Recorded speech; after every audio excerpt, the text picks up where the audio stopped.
આજે રવિવાર છે, તમે ફ્રી છો, હું પણ ફ્રી છું, પણ મને એમ થાય છે આપણે એક વાતની મારે ડિસ્કશન તમારી સાથે કરવી છે, કારણ કે તમે 30 વર્ષ થયા આપણે આયુર્વેદિક ક્લિનિક ચલાવો છો, આયુર્વેદિક દવાઓ બધાને આપો છો અને સારું રિઝલ્ટ પણ મળે છે.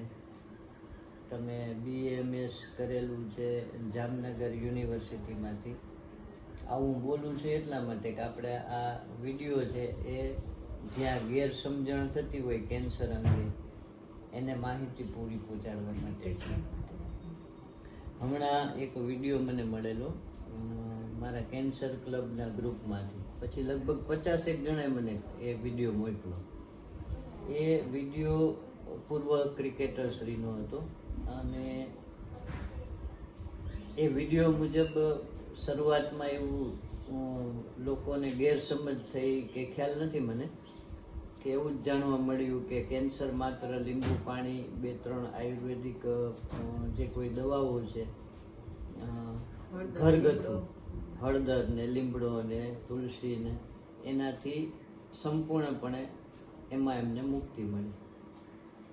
પણ હકીકતમાં આવું કંઈ છે નહીં એવું મને એવું ફીલ થયું. પણ મારા પત્ની શ્રી ડૉક્ટર રંજનબેન સોલંકી કે જે 30 વર્ષથી આયુર્વેદિક પ્રેક્ટિસ કરે છે, એટલે મને થયું કે આજે રવિવાર છે તો અમે બે એના વિશે ચર્ચા કરીએ.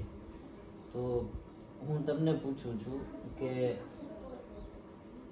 કોઈ પણ પ્રકારના કેન્સર છે એ માત્ર આયુર્વેદિક દવાઓથી એમાંથી સંપૂર્ણપણે એની સારવારમાં દ્વારા મુક્ત થઈ શકાય ખરું?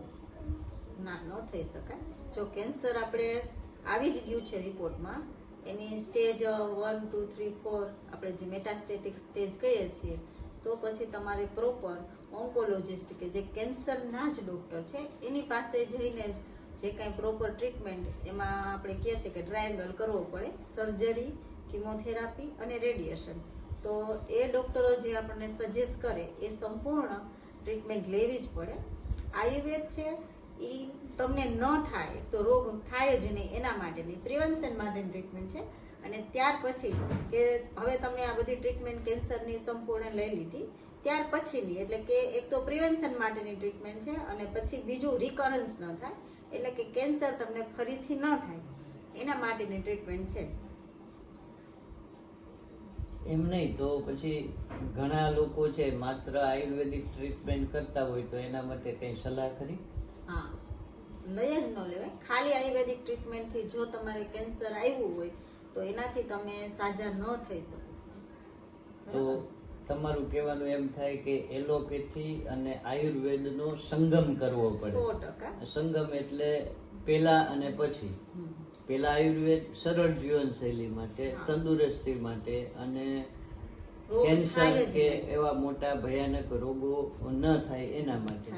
માની લ્યો કે થઈ ગયો છે, ડિટેક્ટ થઈ ગયું, બાયોપ્સીમાં કેન્સર આવી ગયું, તો ફરજિયાત તમારું કહેવાનું એમ થાય કે ટ્રાયેંગલ કરવો પડે અથવા તો જે ઓન્કોલોજિસ્ટ છે કે ઓન્કો સર્જન છે એની સલાહ મુજબ સારવાર લેવી પડે.